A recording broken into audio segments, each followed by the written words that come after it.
नमस्कार साथियों। अगर आप रेलवे परीक्षा की तैयारी कर रहे हैं और रिजल्ट की गारंटी चाहते हैं तो इस वीडियो को पूरा देखें। इस चैनल पर मैं प्रतिदिन सामान्य विज्ञान के वैसे प्रश्नों को लेकर आता हूं जो आपको ज़रूर से ज़रूर याद होने चाहिए, तभी रिजल्ट आएगा। साथियों, आप चैनल को ज़रूर से ज़रूर सब्सक्राइब कर लें, प्लेलिस्ट में जाएं, सामान्य विज्ञान के सभी वीडियो देखें और अपनी तैयारी को मजबूत करें। आज का पहला प्रश्न है, निम्न में से कौन एक अर्धचालक है?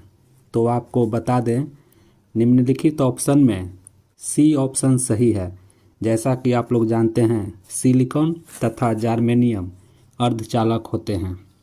इसकी व्याख्या देखें दोस्तों। अर्धचालकों के अंतर्गत आवर्त सारणी के चतुर्थ वर्ग के तत्व आते हैं, जिनमें कार्बन, सिलिकॉन, जर्मेनियम, सिलिका आदि आते हैं। अर्धचालक के रूप में सर्वप्रथम जर्मेनियम का इस्तेमाल किया गया था, परंतु आज सिलिकॉन का प्रयोग सर्वाधिक मात्रा में किया जा रहा है। अगला प्रश्न है दोस्तों, जब किसी धातु को गर्म किया जाता है तो इसका प्रतिरोध बढ़ जाता है। सही आंसर बढ़ जाता है, अर्थात किसी धातु को गर्म किया जाता है तो इसका प्रतिरोध बढ़ जाता है दोस्तों। इसकी व्याख्या देखते हैं। धातु को गर्म करने पर उसका प्रतिरोध बढ़ जाता है, क्योंकि इलेक्ट्रॉनों की गति पर प्रतिरोध निर्भर करता है। जितनी अधिक तेजी से इलेक्ट्रॉन गति करेंगे, धातु की प्रतिरोधकता उतनी ही अधिक होती है। और मैं बता दूं, जब धातु को गर्म किया जाता है तो उस धातु में इलेक्ट्रॉनों की गति बढ़ जाती है। इलेक्ट्रॉनों की गति बढ़ जाने के कारण इनमें प्रतिरोध भी बढ़ जाता है। अगला प्रश्न है, किसी लचीले केबल के लिए सबसे उपयुक्त विद्युतरोधी कौन है? तो किसी लचीले केबल के लिए सबसे उपयुक्त विद्युतरोधी पॉलीविनाइल क्लोराइड है दोस्तों, जिसे आप पीवीसी के नाम से जानते हैं। मैं आपको बता दूं, जो आप अपने घर में केबल के रूप में तार का प्रयोग करते हैं, उस तार के ऊपर जो कवर लगा होता है वह पॉलीविनाइल क्लोराइड अर्थात पीवीसी का ही बना हुआ होता है। अगला प्रश्न है दोस्तों, निम्न में कौन विद्युत रोधी नहीं है? 4 ऑप्शन है दोस्तों, चारों में कौन विद्युत रोधी नहीं है? सही आंसर हो जाएगा चारकोल। चारकोल विद्युत रोधी नहीं है दोस्तों, क्योंकि चारकोल कार्बन होता है और कार्बन विद्युत रोधी नहीं है। बाकी के 3 ऑप्शन विद्युत रोधी होते हैं। अगला प्रश्न है, विद्युत मात्रा की इकाई क्या है? तो आप जानते हैं, विद्युत मात्रा की इकाई एम्पियर होती है। विद्युत मात्रा जैसे विद्युत धारा को ही यहाँ विद्युत मात्रा कहा गया है। इसकी व्याख्या भी आप लोग देख सकते हैं। विद्युत मात्रा या विद्युत धारा की इकाई एसआई पद्धति में एम्पियर होती है। ओम विद्युत प्रतिरोध का मात्रक होता है। वोल्ट विद्युत विभव का मापक तथा कूलम विद्युत आवेश का मात्रक होता है। अगला प्रश्न है, समांतर पट्टिका कैपेसिटर में पट्टिकाओं के बीच के क्षेत्र को परावैद्युत सिल्ली से भरा जाता है। कैपेसिटर को एक सेल के साथ जोड़ा जाता है और सिल्ली को बाहर निकाल लिया जाता है, तो क्या होगा?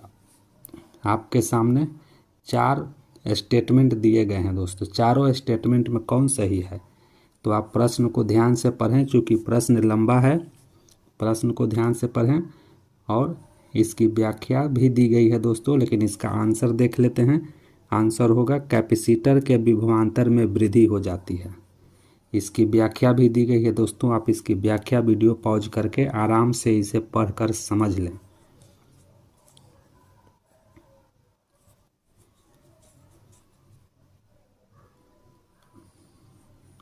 अगला प्रश्न है दोस्तों, एक कैपेसिटर को ईएमएफ ई तथा कतिपय आंतरिक प्रतिरोध के एक सेल के साथ जोड़कर पूर्णतया आवेशित किया जाता है।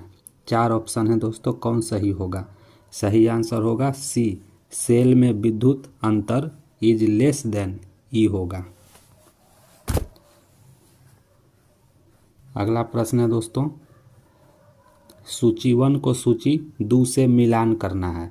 ओम का नियम, ओम का नियम कहते हैं दोस्तों V बराबर IR, जो कि सूची 2 में सेकंड नंबर पर है। न्यूटन का नियम, न्यूटन का नियम हो जाएगा दोस्तों F बराबर MA। आइंस्टीन का नियम E बराबर MC स्क्वायर। तीनों मिलान आप देख सकते हैं, सही मिल जाएगा, आप जानते होंगे पहले से भी। इसकी व्याख्या भी देख सकते हैं दोस्तों, जो कि मिलान करके दिया गया है। अगला प्रश्न है, मेगर मापने का एक उपकरण है। मेगर, मेगर एक उपकरण होता है दोस्तों। किस चीज़ को मापा जाता है मेगर से? तो आपको बता दें, इंसुलेशन प्रतिरोध को मापने के लिए मेगर का प्रयोग किया जाता है। मेगर एक यंत्र होता है दोस्तों, जिससे किसी भी धारावाही तार के ऊपर जो इंसुलेशन होता है, उस इंसुलेशन के प्रतिरोध को मापा जाता है। अगला प्रश्न है, वह आपूर्ति जो कंडेंसर से होकर नहीं गुजर सकती, वह कौन है? इस प्रश्न का मतलब यह है दोस्तों कि वह विद्युत धारा जो कंडेंसर से होकर के नहीं प्रवाहित हो सकती है, वह कौन है? तो आपको बता दें, डीसी करंट, अर्थात डीसी आपूर्ति। डीसी करंट कंडेंसर से होकर के नहीं गुजरती है, जबकि एसी करंट कंडेंसर से होकर के पास हो सकती है दोस्तों। सही आंसर बी हो जाएगा। अगला प्रश्न है, आमीटर का प्रतिरोध शंट के प्रतिरोध की अपेक्षा कम होता है। कैसा होता है दोस्तों? कम होता है। अगला प्रश्न है, विद्युत बल्ब में तंतु अर्थात फिलामेंट किसका बना होता है? आप जानते होंगे दोस्तों, विद्युत बल्ब में फिलामेंट टंगस्टन का बना होता है। सही आंसर डी हो जाएगा। अगला प्रश्न है, टंगस्टन का गलनांक बिंदु कितना है? टंगस्टन का गलनांक बिंदु लगभग 3000 डिग्री सेंटीग्रेड होता है। अगला प्रश्न है, निम्नलिखित में से कौन सी धातु रोशनी के बल्बों में फिलामेंट के रूप में प्रयोग होता है? तो रोशनी के बल्ब में फिलामेंट के रूप में प्रयोग होने वाला धातु टंगस्टन है। अगला प्रश्न है, सामान्यतः नाइक्रोम का प्रयोग होता है। तो नाइक्रोम का प्रयोग होता है दोस्तों ऊष्मक की कुंडली में। ऊष्मक अर्थात हीटर, इलेक्ट्रिक जो हीटर होते हैं उसमें जो कुंडली होती है वह नाइक्रोम का बना हुआ होता है। सही ऑप्शन बी। अगला प्रश्न है, किस कारणवश विद्युत बल्ब के फटने पर हल्का धमाका होता है? आप जानते हैं दोस्तों, विद्युत बल्ब अगर आपसे गिर करके टूट जाती है तो टूटते समय हल्का सा एक भप टाइप का आवाज़ आता है। वह क्यों आता है? सही आंसर, निर्वात स्थान को भरने के लिए वायु के तीव्रता से जाने के कारण। अर्थात जब बल्ब टूटती है तो उसके अंदर जो अक्रिय गैस भरी होती है वह अक्रिय गैस बाहर निकलती है और उसके जगह को भरने के लिए बाहर से हवा झटके से अंदर प्रवेश करती है। यही प्रक्रिया के कारण एक हल्का सा धमाका होता है। सही आंसर सी हो जाएगा इसका। अगला प्रश्न है, बल्ब फूटने पर तेज आवाज़ होती है, क्यों? इसका प्रश्न का आंसर आप देख सकते हैं, इसके अंदर शून्य होता है। सही आंसर ये हो जाएगा। अगला प्रश्न है, एक विद्युत लैंप का फिलामेंट श्वेत तप्त हो जाता है, परंतु फिलामेंट को थामे रखने वाली तार का अगला सिरा मात्र थोड़ा सा गर्म होता है, क्यों? क्योंकि इसका प्रतिरोध काफ़ी कम होता है दोस्तों। सही आंसर भी हो जाएगा। इसकी व्याख्या भी दी गई है। अगला प्रश्न है, निम्नलिखित वैज्ञानिक के द्वारा त्वरित चालक का आविष्कार किया गया था। 4 ऑप्शन दिए गए हैं दोस्तों, चारों में कौन है जो त्वरित चालक का आविष्कार किए थे? तो आपको बता दें, त्वरित चालक का आविष्कार बेंजामिन फ्रैंकलिन ने किया था। अगला प्रश्न है दोस्तों, स्टोरेज बैटरी में किस तत्व का उपयोग होता है? तो स्टोरेज बैटरी में आपको बता दें सीसा का प्रयोग होता है। इसकी व्याख्या देखिए, स्टोरेज बैटरी 2 प्रकार की होती है, लेड स्टोरेज और अल्काइल स्टोरेज। तो इसमें लेड स्टोरेज में सीसा का प्रयोग किया जाता है और अल्कालाइन स्टोरेज में नीफ है, जिसमें निकेल आयरन का प्रयोग किया जाता है। अगला प्रश्न है दोस्तों, स्टोरेज बैटरी में इस्तेमाल की जाने वाली धातु कौन है? तो स्टोरेज बैटरी में इस्तेमाल की जाने वाली धातु जस्ता है। हालांकि 4 ऑप्शन में शीशा नहीं दिया गया दोस्तों, शीशा दिया जाता तो शीशा आंसर होता, लेकिन शीशा नहीं है, जस्ता है, तो जस्ता यहाँ पर आंसर सही होगा। अगला प्रश्न को ध्यान से देखिए दोस्तों। आकाश में किसी बिंदु XYZ पर विद्युत विभव V को V बराबर 4x² वोल्ट द्वारा दर्शाया गया है। बिंदु 1 में 3 बिंदु दिए गए हैं, विद्युत क्षेत्र में है, सही आंसर B हो जाएगा।